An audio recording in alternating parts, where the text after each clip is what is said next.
What happened to postmodernism, that great intellectual movement of the late 20th century that questioned all objective conceptions of truth? What happened to it? Did it end? Most people seem to agree that, yeah, it did end, but if you ask those same people when postmodernism ended, they can't really give you an answer. This may be due to the fact that the idea of postmodernism is still pretty foggy. It's hard to define it except as a reaction to the modernism it was created to refute. The simplest way I can describe it is like this. Modernism was a movement at the turn of the 20th century dedicated to building coherent theories about all the new information science, philosophy, and psychology were giving to us. And postmodernism was the period directly after that in which the authority of all those theories was challenged, as well as the very notion of authority in the first place. Postmodernism is a good catch-all for all the various and chaotic ways of thinking that characterized the later part of the 20th century.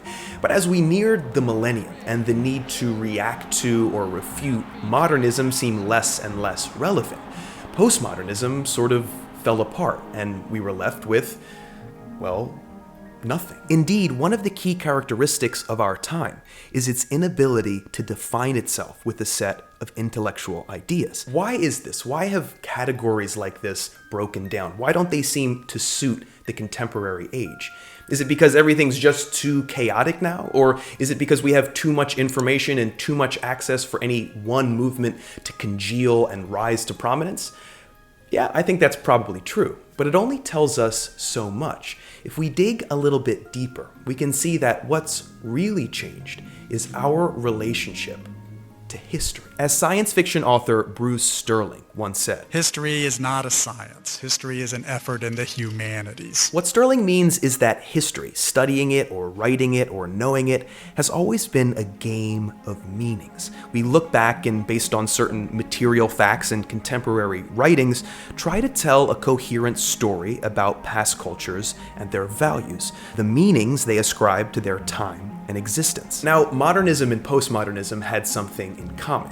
Their access to history was enabled by paper, by books with covers and bindings, but more importantly, with beginnings, middles, and ends. Modernist and postmodernist thinkers had to resort to books. They had no other choice. They learned the authoritative sources on a given subject, either to accept or refute them, and by responding to the tradition, they themselves became a part of it. But these are different times. The book was replaced. It was replaced with the network. And the network doesn't respect history or tradition. Let's say you want to know something about, the philosophy of Stoicism. I'd bet the very first thing you would do is open up a search engine, probably Google, and let a complex, ever-changing algorithm based on views, recency, filters, phrasing, and much more prioritize a list of results. Within that list are all kinds of different and contradictory positions, all the way from top university professors to some guy on his couch. And in each article, there is usually a comment section with opinions about those opinions. And if you can find the author's name, you can go back to Google and type that in, see if you can somehow determine via their Wikipedia page or number of Twitter followers what other people consider the level of their authenticity to be. Or you can just go to YouTube, which I often do, and see if someone's made a video about Stoicism. That's a little bit easier to digest. In the network culture, everything is fluid.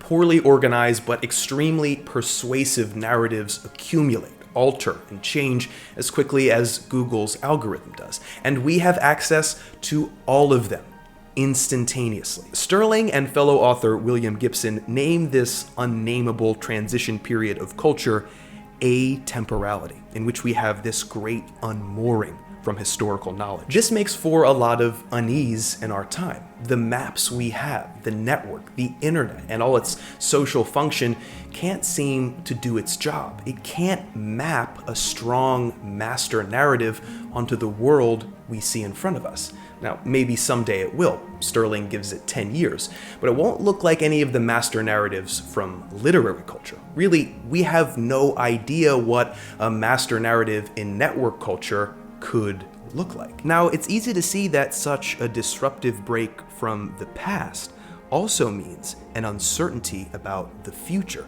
about what progress looks like. A lack of confidence in the market, in nation states, in groups of nation states like the EU, in the belief that democracy can be exported around the globe are all symptomatic of this atemporal transition period. In the world and in the arts, what you get is this collaging of past and future in the present, the repurposing of old structures and obsessions with predicted futures of the past that never came about. I mean, what's more out of time, for example, than stuff like steampunk? It's tempting to see this new historical situation as a problem, but you can look at it as an opportunity too.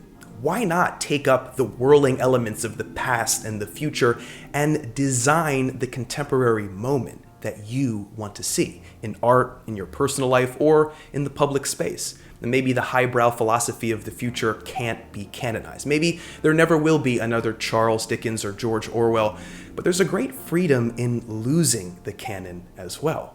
As Sterling notes, historians really used to worry that their interpretations of the past were clouded by their own values.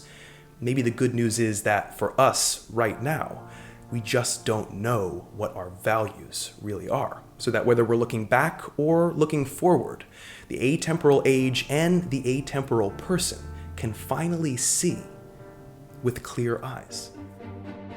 I want to thank everybody so much who is pledged to the channel on Patreon. You're really making this possible. You know, I do this full time now, and I've had such a great time focusing all my energy and effort on making, I hope, really, really great content for you, and there's a lot more coming up. So if you haven't already, I want to ask you please to pledge to the Nerd Writer on Patreon. As little as $1 per video, everything helps. I mean, if a bunch of people do $1, it adds up, so don't be afraid to do a little if you only have a little. Thank you so much. I'm going to keep bringing stuff to you next Wednesday. And if you want to check out my last Understanding Art, which is a poetry analysis, click around here. It's about Leda and the Swan by W.B. Yeats, one of my favorite poems ever, and I love that video. So thank you so much again, and I'll see you next time.